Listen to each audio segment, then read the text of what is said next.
नमस्कार मित्रों, स्वागत है आपका अपने YouTube चैनल नॉलेज बुक में। और आज की क्लास में अपन शिक्षण अभिरुचि के 50 महत्वपूर्ण प्रश्नों को पढ़ेंगे। इससे पहले की क्लास में अपन 1 से 50 तक महत्वपूर्ण प्रश्नों को सोल्व कर चुके हैं और आज 51 से लेकर 100 तक के महत्वपूर्ण प्रश्नों को सोल्व करेंगे।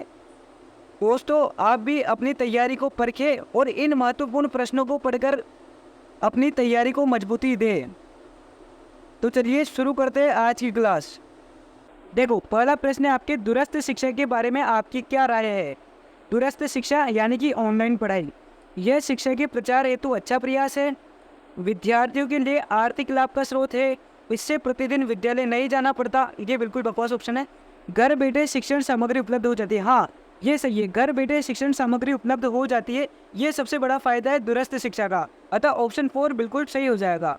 अगला ही प्रश्न है आपके, मैं शिक्षक बनना चाहता हूँ क्योंकि मुझे नौकरी की आवश्यकता है। बिल्कुल बकवास जवाब। इस व्यवसाय में अच्छा वेतन है। ये भी बकवास जवाब। अन्य व्यवसाय में कम छुट्टियां है। बकवास जवाब। शिक्षण क्षेत्र में मेरी रुचि है, ये सही हो जाएगा। शिक्षण क्षेत्र में मेरी रुचि है, इस वजह से मैं शिक्षक बनना चाहता हूँ। अगला प्रश्न है आपके, शिक्षक का मुख्य कार्य है विद्यार्थियों को पढ़ाना। हाँ, बिल्कुल सही है। सीखने के लिए विद्यार्थियों को प्रेरित करना, ये भी सही है। गरीब विद्यार्थियों को उपचारात्मक शिक्षण देना, ये भी सही है। उपयुक्त सभी, इसका सही उत्तर हो जाएगा उपयुक्त सभी। शिक्षक के ये सारे कार्य मुख्य कार्य होते हैं। अगला प्रश्न है आपके, अच्छे कार्य के लिए शिक्षकों का उच्च प्रोत्साहन है। प्रधानाचार्य द्वारा प्रशंसा, विद्यार्थियों द्वारा प्रशंसा, उच्च वेतन या समाज द्वारा प्रशंसा। उच्च वेतन बिल्कुल बकवास है। प्रश्न हमसे पूछा है कि अच्छे कार्य के लिए शिक्षकों को उच्च प्रोत्साहन किससे मिलता है। तो शिक्षकों को प्रोत्साहन मिलता है विद्यार्थियों द्वारा प्रशंसा करने पर। एक विद्यार्थी यदि अपने अध्यापक की प्रशंसा करता है तो शिक्षक को अच्छे कार्य करने के लिए प्रोत्साहन मिलता है। अगला है आपके, विद्यालय में अनुशासनहीनता के कारण है शिक्षा प्रणाली, शिक्षकों में तालमेल का अभाव, शिक्षकों में जिम्मेदारी का अभाव, प्रशासनिक अधिकारियों का स्थानांतरण।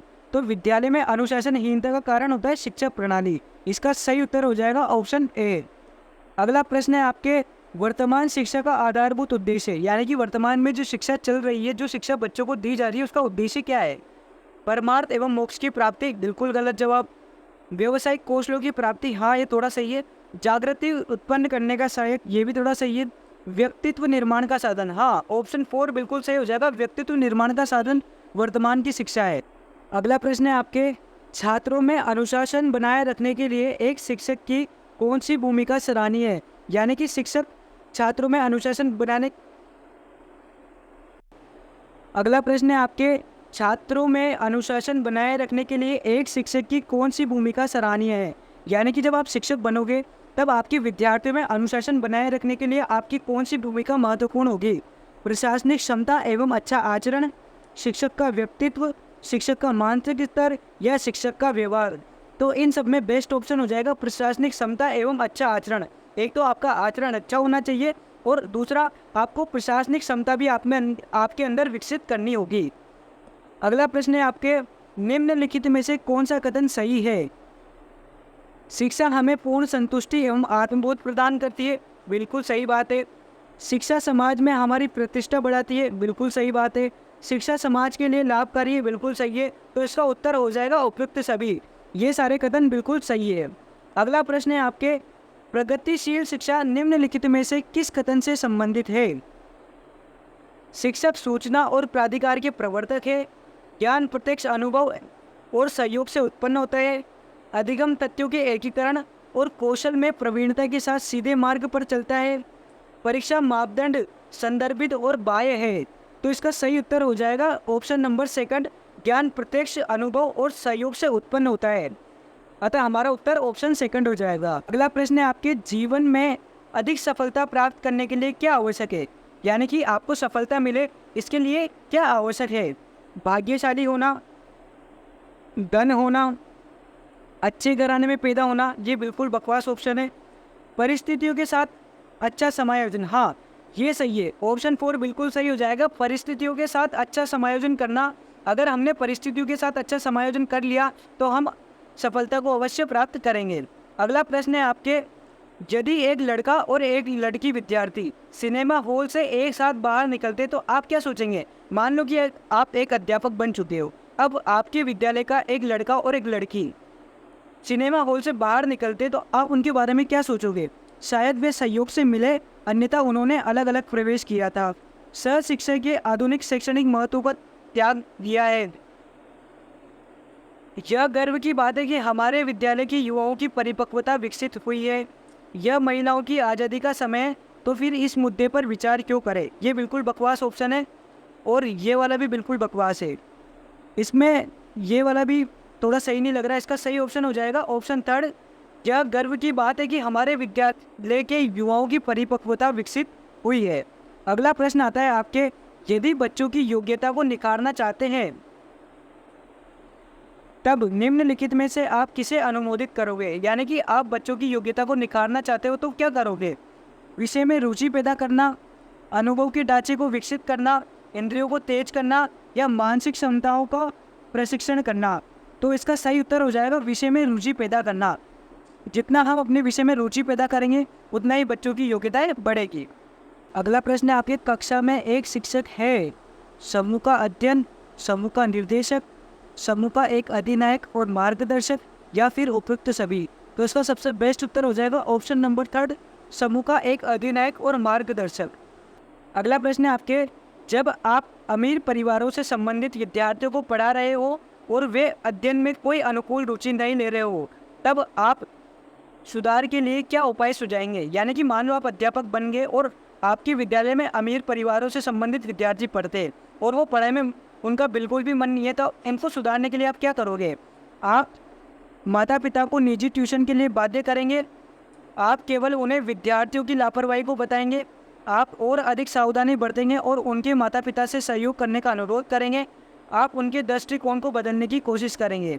तो इसका सही उत्तर हो जाएगा कि आप अधिक सावधानी बरतेंगे और उनके माता पिता से सहयोग के लिए अनुरोध करेंगे। ऑप्शन थर्ड बिल्कुल सही हो जाएगा। अगला प्रश्न है आपका, कक्षा में अच्छा अनुशासन बनाए रखने के लिए मूलभूत आवश्यकता कौन सी है? यानी कि आपकी क्लास में अनुशासन बना रहे इसके लिए मूलभूत आवश्यकता है शिक्षण कौशल की, शारीरिक दंड की, श्रम विभाजन की या शिक्षण के विकेंद्रीकरण की। तो इसका सही उत्तर हो जाएगा शिक्षण कौशल की। आपका शिक्षण कौशल जितना प्रबल रहेगा उतना ही कक्षा में अनुशासन बना रहेगा। अगला प्रश्न आता है आपके, यदि एक विद्यार्थी क्लास अवधि के दौरान बेहोश हो जाता है तब आप क्या करोगे? शीघ्र ही प्राचार्य के कार्यालय में ले जाएंगे और अधैर्य रूप से मदद के लिए कहेंगे, विद्यार्थी को प्राथमिक चिकित्सा देंगे, विद्यार्थी के घर संदेश भेजेंगे और उसके माता पिता का इंतजार करेंगे, छात्र को उसके घर भेजने की व्यवस्था करेंगे। तो हम विद्यार्थी को प्राथमिक चिकित्सा देंगे। ऑप्शन सेकंड बिल्कुल सही हो जाएगा। अगला प्रश्न है हमारा, यदि एक गरीब विद्यार्थी समय पर अपना मासिक शुल्क जमा कराने में असमर्थ है तो आप इस स्थिति में क्या करोगे? उसका नाम हटा देंगे और उसे कक्षा से वंचित कर देंगे। ये बिल्कुल गलत जवाब है। आप उसका शुल्क जमा कर देंगे और उसे कक्षा में शामिल होने का अवसर देंगे। इसको देखेंगे गरीब व्यक्ति का मजाक उड़ाएंगे, ये भी बिल्कुल बकवास है। आर्थिक मामलों में विद्यार्थी के साथ कोई सहानुभूति नहीं, ये भी बिल्कुल बकवास है। तो इसका सही उत्तर हो जाएगा ऑप्शन सेकंड, आप उसका शुल्क जमा करा देंगे और उसे कक्षा में शामिल होने के अवसर देंगे।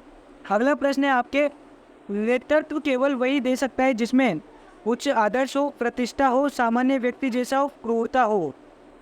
इसका सही उत्तर हो जाएगा उच्च आदर्श हो। ऑप्शन ए बिल्कुल सही है। जिसमें उच्च आदर्श होंगे वही नेतृत्व कर सकता है। अगला प्रश्न है आपके, सामान्यतः विद्यार्थियों में कक्षा में सामने वाली बेंच पर बैठने की कड़ी प्रतिस्पर्धा होती है।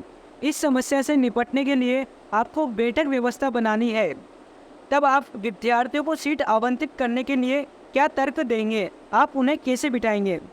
देखो, जब आप विद्यालय में पढ़ते थे तब आप भी फर्स्ट वाली बेंच में बैठने के लिए जगड़ते थे और आपके अध्यापक कुछ न कुछ तर्क देते ही थे। अब आप अध्यापक बन चुके हो और आपके जो विद्यार्थी ना वो फर्स्ट बेंच पे बैठने के लिए लड़ते हैं। अब इस समस्या का आपको समाधान करना है, तब आप इस समस्या का समाधान किस प्रकार करोगे? ये इस प्रश्न का उत्तर है।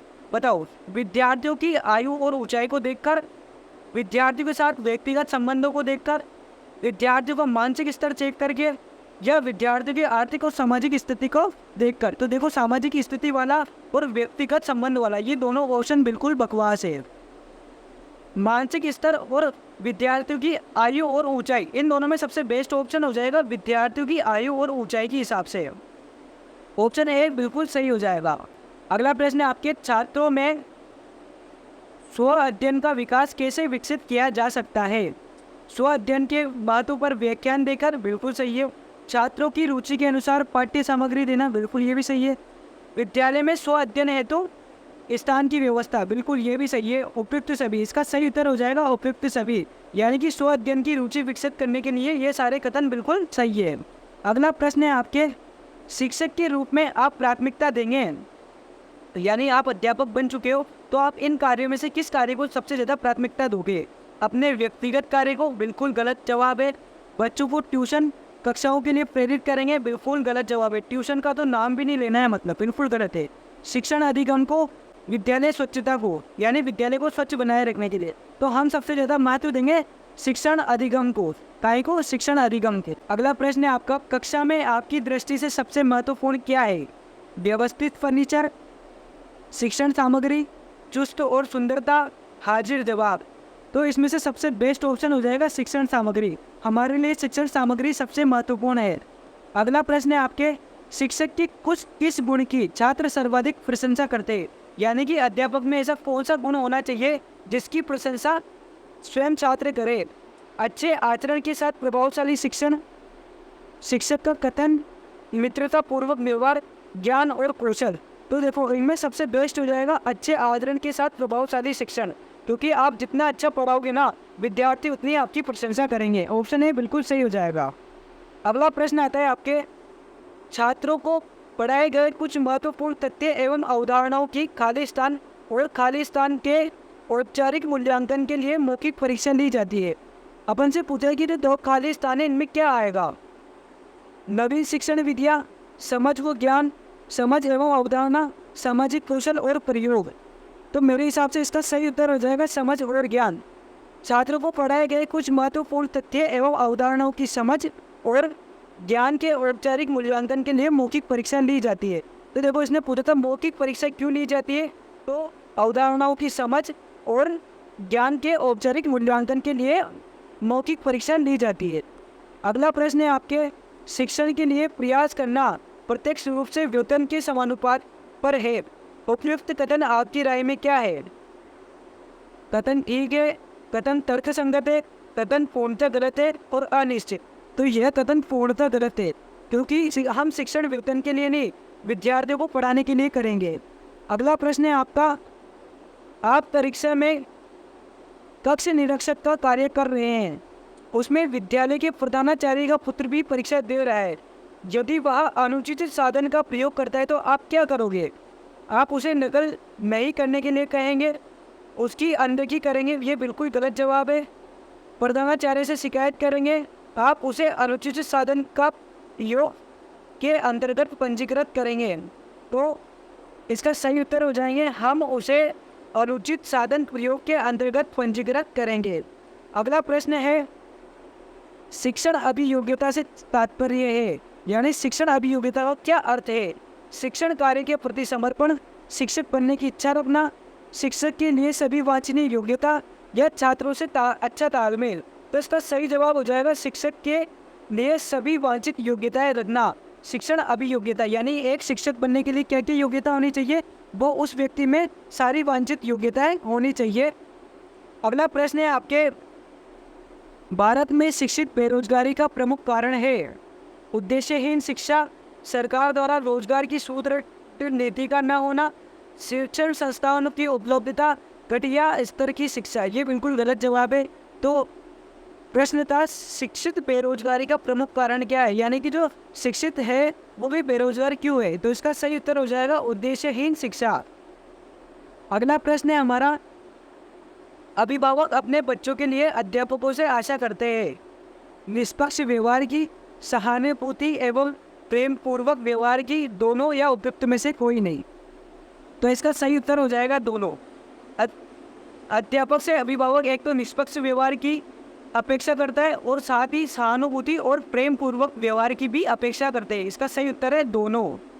ऑप्शन सी सही हो जाएगा। अगला प्रश्न है, विद्यालय के सभी कार्यक्रमों में भाग लेना चाहिए क्योंकि इससे सीखने के अवसर मिलता है, आत्मविश्वास में वृद्धि होती है, व्यक्तित्व का विकास होता है उपयुक्त सभी। तो इसका सही उत्तर हो जाएगा उपयुक्त सभी, यानी कि विद्यालय में जितने भी कार्यक्रम होते हैं तो उससे सीखने का अवसर भी मिलता है, आत्मविश्वास भी बढ़ता है और व्यक्तित्व निर्माण भी होता है।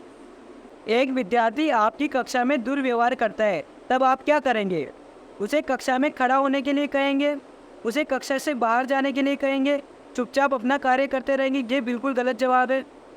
अपने शिक्षण को सहायक सामग्री के साथ रुचिकर बनाएंगे। हाँ, इसका सही उत्तर हो जाएगा अपने शिक्षण को सहायक सामग्री के साथ रुचिकर बनाएंगे ताकि वह दुर्व्यवहार न करे। अगला प्रश्न है, जो आपकी रचनात्मक और वेद आलोचना करता है उसे आपके द्वारा किस प्रकार मानना चाहिए? यानी कि जो आपका साथी है वो आपके अंदर की कमियां, आपके अंदर की बुराइयां आपको बताता है, तब आप उसे किस प्रकार मानोगे?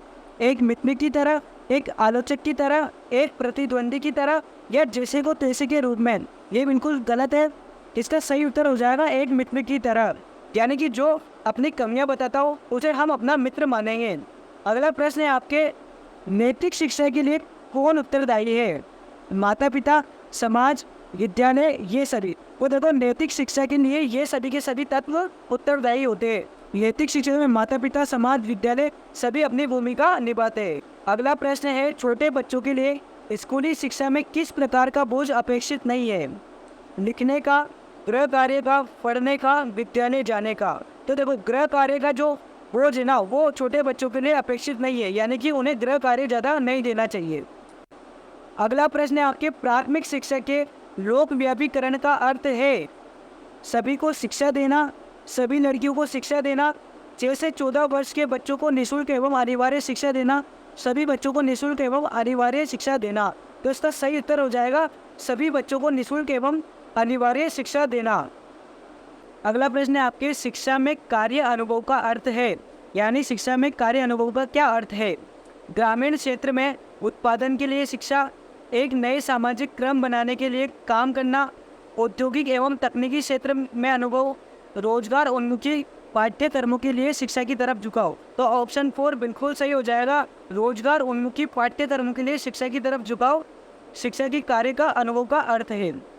अगला प्रश्न है हमारे, अभिप्रेरणा के लिए कुंठा से होती है, यानी कुंठा से क्या होता है? आत्महीनता, चिंता, अक्षमता या व्यवहारगत समस्याएं। तो अभिप्रेरणा के लिए कुंठा से होता है व्यवहारगत समस्याएं उत्पन्न होती है। इसका ऑप्शन 4 बिल्कुल सही हो जाएगा। अगला प्रश्न आता है आपके, एक शिक्षक के तौर पर असामाजिक छात्रों को पहचानने के लिए आप क्या करोगे? मान लो आपकी कक्षा में असामाजिक छात्र बैठे, तब आप उनकी पहचान करने के लिए कौन सा कार्य या कौन सा मापदंड अपनाओगे? अभियोग्यता परीक्षण, समाज मिति परीक्षण, IQ परीक्षण या उपलब्धि परीक्षण? तो असामाजिक छात्रों को पहचान करने के लिए हम समाज मिति परीक्षण को अपनाएंगे। ऑप्शन 2 बिल्कुल सही हो जाएगा। अगला प्रश्न आता है हमारे, विद्यार्थी क्रिया करने के द्वारा सफलतापूर्वक सीख लेते हैं क्योंकि क्रिया सृजनात्मक है। यहाँ पर क्रिया करने से मतलब है विद्यार्थी स्वयं कार्य करके सीखता है।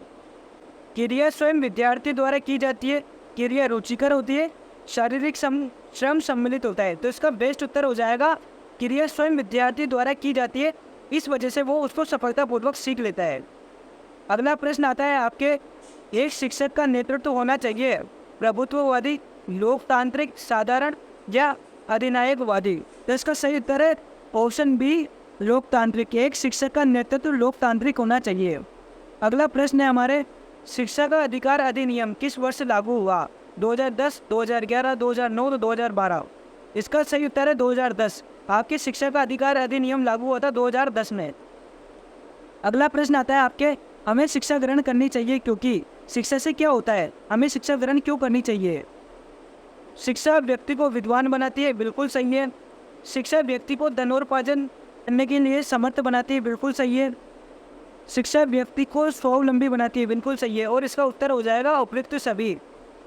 ऑप्शन 4 बिल्कुल सही है। अगला प्रश्न है आपके, विद्यालयों में खेलों का आयोजन का उद्देश्य होता है, यानी कि विद्यालय में जो खेल का आयोजन कराते हैं उसका उद्देश्य क्या है?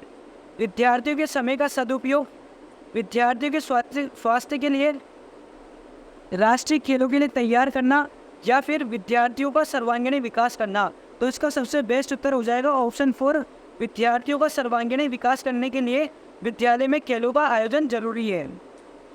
अगला प्रश्न आता है आपके, मैं अपने विद्यार्थियों के प्रति व्यवहार करना पसंद करूँगा। यानी कि आप अपने विद्यार्थियों के प्रति कौन सा व्यवहार करना पसंद करेंगे, एक पिता के रूप में, एक मित्र के रूप में, एक निर्देशक के रूप में, या ये सभी। तो इसका सही उत्तर हो जाएगा ये सभी। यानी कि हम ये सभी प्रकार का व्यवहार अपनाएंगे ताकि उसका भविष्य उज्जवल हो। ऑप्शन 4 बिल्कुल सही हो जाएगा। अगला प्रश्न है, एक प्रधानाचार्य अपने अध्यापकों से आशा करता है, यानी प्रधानाचार्य की अपने अध्यापकों से क्या अपेक्षा रहती है, आज्ञा पालन की, योग्यता एवं ज्ञान की, समर्पण एवं निष्ठा की, या ये सभी। तो इसका सही उत्तर हो जाएगा ये सभी।